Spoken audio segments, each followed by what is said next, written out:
We are knitters, and of course, when we travel, we bring yarn.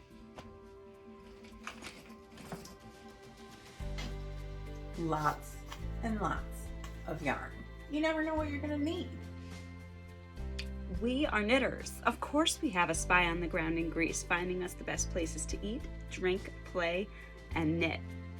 We're knitters. Of course we find the best places to knit, like a rooftop bar overlooking the Acropolis. Cheers.